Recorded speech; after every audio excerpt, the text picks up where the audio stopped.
Chegamos a mais uma semana de The White Lotus lá na Max, a série que retornou para sua terceira temporada e tem lançado um episódio a cada domingo. Nesse último domingo foi lançado o sexto episódio. Ao todo serão 8, a temporada já está chegando ao fim e temos algumas coisas para falar, mas infelizmente não temos tanta. Por mais que eu esteja até me divertindo com a temporada, eu acho que ela tem alguns problemas, principalmente de ritmo, e eu vou falar um pouco melhor aí ao longo do vídeo. Se você está acompanhando as minhas análises sobre essa temporada de The White Lotus aqui no canal, provavelmente percebeu que na semana passada eu não trouxe um vídeo sobre o episódio 5. Isso porque a minha agenda de vídeos estava super lotada, eu estava fazendo cobertura de Beleza Fatal e também da série The Handmaid's Tale que está retornando, e não sobrou tempo, infelizmente, para The White Lotus.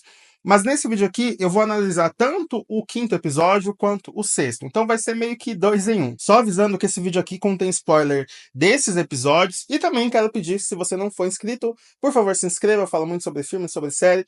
E claro, falo sobre The White Lotus aqui. E por que eu tô falando que essa terceira temporada de White Lotus está tendo alguns problemas? Eu acredito que as duas primeiras temporadas, elas foram muito melhor desenvolvidas. As tramas dos personagens eram muito mais instigantes. A gente queria maratonar a temporada de uma vez, e isso é um grande mérito do roteiro que nos faz ficar muito interessado pela história. E a melhor forma de lançar essas temporadas são com episódios semanais, porque isso gera debate. As pessoas falam sobre os episódios durante a semana, ficam esperando, isso gera uma grande expectativa e também, claro, resulta numa audiência muito grande. Só que eu acredito que nessa terceira eles não estão fazendo bem isso, sabe? Parece muito mais uma série que é muito mais interessante a gente maratonar de uma vez, pra terminar a temporada analisando um todo, né, do que esses episódios semanais que não me faz, pelo menos a mim, aqui é uma opinião completamente pessoal, não me faz ter tanta vontade assim de assistir o episódio seguinte. Com exceção desse sexto episódio, que aí sim eu acho que termina com um gancho ali muito interessante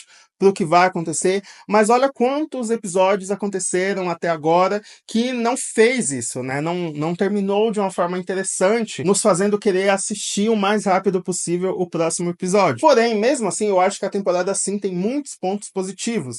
Eu acho que tem vários arcos aí dos personagens que nos faz querer muito continuar vendo essa história. E bom, eu vou começar aqui pelos arcos menores dos personagens, principalmente dos funcionários do Hotel White Lotus, exatamente como eu fiz nos meus vídeos dos episódios anteriores. Inclusive, se você quiser acompanhar esses vídeos, vai estar aqui no link da descrição toda a playlist. Bom, começando pelo Gartok, que é uma espécie de porteiro ali no White Lotus, mas não é um porteiro tão capacitado assim. Isso porque ele comete diversas gafes ali ao longo dos episódios, principalmente quando está junto com a Mook, que é uma outra funcionária do hotel, do qual ele tem muito interesse, ele é apaixonado. Sempre que ela aparece, ele basicamente larga o seu posto e vai falar com ela, deixando a portaria vazia. Isso torna ele um funcionário ruim. E por isso, né, principalmente após o episódio lá do roubo, que teve um roubo dentro do hotel, e o Gartok não conseguiu conter o assaltante, o seu colega de trabalho ali, que na verdade eu acho que é o seu chefe, dá uma arma para ele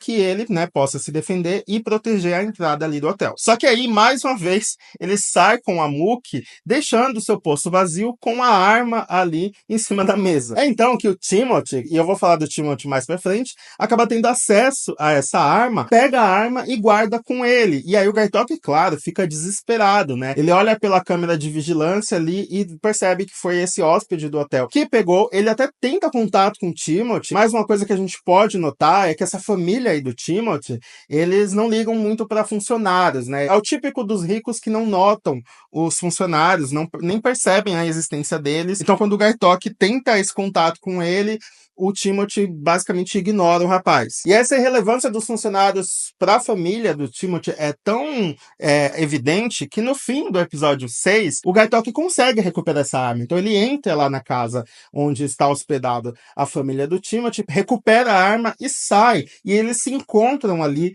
no meio do caminho e basicamente o Timothy e a Victoria nem percebem que ele estava ali, né? Acha que ele é só um funcionário mais um, sabe? Então o Timothy nem faz essa ligação impressão de que já conversou com ele antes. Uma coisa que eu gosto de The White Lotus é que eles conseguem fazer essa crítica, né, sobre os ricos com relação aos pobres, né? E tudo é bastante sutil ali, não é escancarado, eles não estão falando, olha, os ricos não ligam para os pobres. Tudo é através de pequenos gestos, sabe? Mas claro, a Victoria deixa isso muito claro em vários momentos. Ela fala que não gosta de pobre ou não gostaria de ser pobre jamais. E bom, Gaitoki recuperou a arma e está fazendo sessões ali para treinar tiro ao alvo. O seu colega, inclusive, pergunta se ele tem um instinto assassino que é necessário para algum conflito. Eu tô bem curioso para ver como que essa arma vai ser usada, porque eu acredito que ela vai ser usada em algum momento. Muito provavelmente vai acontecer no último episódio e que vai fazer sentido com o começo da temporada, onde acontece um tiroteio. O Gaitoki provavelmente vai estar no meio disso. Será que ele vai atirar em algum hóspede? Ou será que vai ter algum conflito com personagens que podem aparecer? Enfim, tô bem curioso pra ver como é que isso vai se desenrolar. Já a Mookie, no episódio 5, ela tem aquela cena que a gente viu no trailer dela dançando, mas isso não é mais explorado. Eu tô sentindo que essa personagem, que é interpretada pela Lisa, né, uma grande estrela aí do K-pop, ela não vai ser muito relevante pra história, não. Na verdade, até o momento, ela meio que é um enfeite aí dessa história, né? Ela aparece em poucos momentos, não tem nenhuma relevância dessa personagem. Se ela não existisse, tirando o Gaitoki, né, não afetaria nenhum outro personagem. Pelo menos até agora, tá? Não sabemos se ela vai ter um desfecho maior, mas até o momento eu acho que não estão sabendo aproveitar muito bem essa personagem. Diferente da Belinda. Eu acho que sim, a Belinda tá sendo muito bem aproveitada, é a personagem que retorna, né? Ela participou da primeira temporada, teve todo o seu arco ligado à Tânia. Aqui ela tem ligado à Tânia, mas não diretamente. O arco dela, na verdade, está ligado ao Greg, que foi o marido da Tânia na primeira e na segunda temporada. Nessa terceira ele retorna como um vizinho ali do hotel. A Belinda lembra dele, deixa claro pra ele que lembra dele, e aí vai ficar esse jogo aí do Greg tentando fazer algo contra a Belinda. Então ele pesquisa sobre a vida da Belinda, ela também pesquisa sobre ele, e a gente tem a primeira interação deles sozinhos, né? Onde o Greg chama ela para ir até a casa dele para uma festa. Ela diz que não pode no momento, e aí ele fala: olha, a gente precisa conversar, tá? E aí não fica muito claro o tom que ele quer essa conversa, e nem o que ele pretende fazer com a Belinda. Eu não sei se ele vai tentar matar a Belinda, tá? Porque tá muito óbvio isso. E eu acho que The White Lotus não trabalha com obviedades. Eu acho que ele pode tentar subornar ela, né? Dar um dinheiro para ela ficar quieta. Enfim, pode oferecer algo para ela em troca do silêncio. Outra coisa que tá acontecendo com a Belinda é essa relação que ela tá tendo com seu colega de trabalho lá da massagem. A gente viu desde o começo ali eles flertando e tal, até que eles finalmente ficam lá no quarto da Belinda, e é quando o seu filho chega, o Zion, né, se eu não me engano, e dá de cara com eles ali dormindo juntos. Esse momento é muito engraçado, e o seu filho parece ser muito gente boa e não se importa, né, da mãe tá ficando com alguém. Esse colega dela, que é o funcionário do hotel, propõe uma parceria com ela para criar um negócio próprio, provavelmente uma casa de massagens e tal. É a segunda vez que isso acontece, né? A Tânia já tinha feito a mesma proposta para ela na primeira temporada, e agora ela meio que já tá com o olho aberto, né? Tipo, eu pensando, poxa, é a segunda vez que alguém tenta me fazer uma proposta, e aí se eu crio muita expectativa não dá certo. E aí parece que ela tá com o pé no chão, né, de que isso possa acontecer, mas vamos ver, né, se de repente vai dar certo, se esse cara vai ser o grande parceiro dela, se ela vai terminar com ele, se caso nada acontecer com ela por causa do Greg. E agora falando do Rick e da Chelsea, que tem um arco bem interessante, eu gosto dos dois, eu acho que eles são completamente opostos, mas eles meio que se complementam ali, e é muito engraçado porque a Chelsea, ela falou, principalmente nesse último episódio, no sexto, que ele é o amor da vida dela, que ele é sua alma gêmea, quando na verdade ele não tá nem aí pra ela.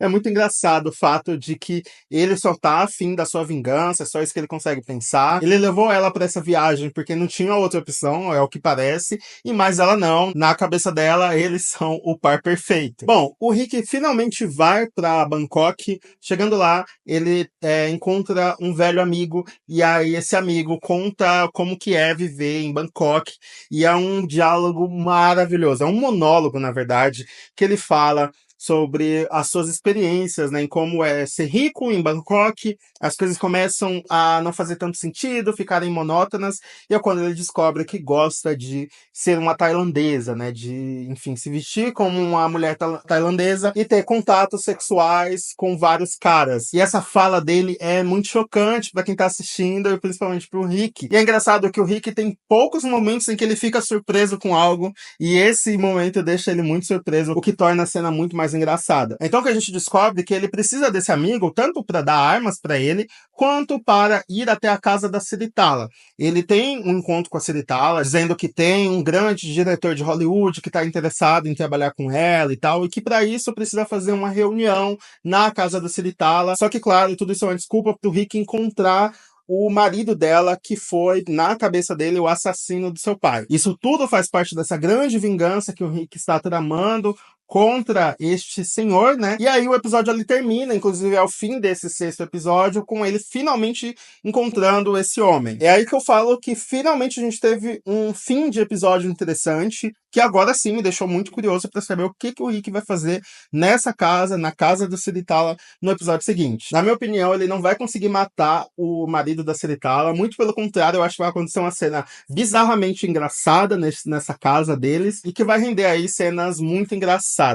É isso que eu tô contando, sabe? Porque, sei lá, o arco do Rick, por mais trágico que fosse, é meio engraçado, assim, a forma como ele tá tentando lidar com isso. Enfim, talvez nesse penúltimo episódio aí da temporada, que é o episódio 7, a gente veja o desenrolar dessa história, talvez finalize até essa história nesse momento dele em Bangkok. Enquanto isso, a Chelsea tá num arco muito interessante, também muito engraçado, lá no barco da Chloe. A Chloe e o Greg, no quinto episódio, decidem organizar um passeio de barco no barco deles, né? No barco do Greg, na verdade. Então, vários personagens vão a esse barco, tanto a família do Timothy, quanto a Chelsea e alguns outros personagens avulsos. Quando anoitece, todo mundo vai embora e só fica no barco a Chloe, a Chelsea, os irmãos Saxon e Lachlan. A Chloe tá claramente interessada no Lachlan, né, o irmão mais novo do Saxon. Eles saem do barco, curtem uma noite ali na ilha, ficam muito bêbados e drogados, e aí nesse sexto episódio a gente descobre o que aconteceu. A Chloe acaba transando com o Lachlan,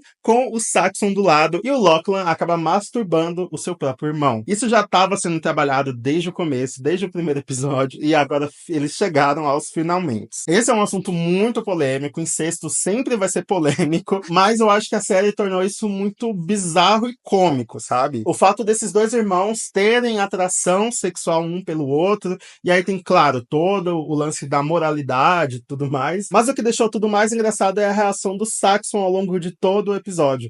E ele acorda e já lembra o que aconteceu, e aí ele fica muito estranho. Diferente do Lachlan, que lembra só depois quando ele tá numa sessão de meditação. E aí o Saxon tem um diálogo com a Chloe e a Chelsea muito engraçado, porque ele achava que ninguém tinha visto aí esse ato dos dois, mas a Chloe lembra ele que sim, ela estava lá e que ela sabe o que aconteceu. A Chelsea também fica chocada. Toda essa cena é muito boa, sério, muito boa mesmo. Eu acho que isso vai perdurar até o fim da temporada. Eu acho que o Saxon, de repente, não vai ser mais o mesmo personagem, porque ele sabe que teve isso com o seu próprio irmão. Isso vai mexer muito com esse personagem. Tô muito curioso para ver o que vai acontecer. Já o Lachlan parece que tá lidando muito melhor com o que aconteceu. Ele lembra desse momento quando vai, junto com a sua irmã, fazer uma sessão ali de meditação. Isso vem à tona, mas parece que ele não fica tão chocado assim quanto o Saxon ficou. E lembrando, o Lachlan e a Piper vão dormir juntos lá no templo budista. Será que a gente vai ver esses dois irmãos ficando também? Enfim, será que esse triângulo amoroso, incestuoso entre os irmãos vai acontecer? Eu tô muito curioso, gente. Eu acho que esse é um dos pontos altos aí dessa temporada, porque por mais que seja bizarro, é muito interessante e engraçado de assistir. E bom, falando dos pais deles, né, o Timothy e a Victoria, o Timothy tá nessa agonia aí, desde quando ele descobriu que vai ser preso, que vai perder tudo, né, toda a fortuna que ele tem. Ele rouba essa arma do Gartok pra tentar se matar, e ele tenta fazer isso, mas é interrompido pela sua esposa. Depois, nesse sexto episódio, ele começa a imaginar como é se matar, e também como é matar a sua esposa, porque a Victoria fala que ela não vai conseguir viver se ela estiver pobre. Ela ainda não descobriu, mas ela tá dando indícios ali de que algo muito ruim pode acontecer caso eles percam tudo. Então o Timothy tá desesperado, ele tá ali realmente muito mal com tudo que tá acontecendo. E é essa coisa, né, que muitos homens têm de reprimir sentimentos e de não mostrar pra ninguém nada, mas ao mesmo tempo você vira uma bomba relógio. E eu acho que o Timothy pode explodir a qualquer momento. Quero ver quando ele descobrir que a arma que ele guardou não está mais lá, afinal o Gartok recupera a arma, né?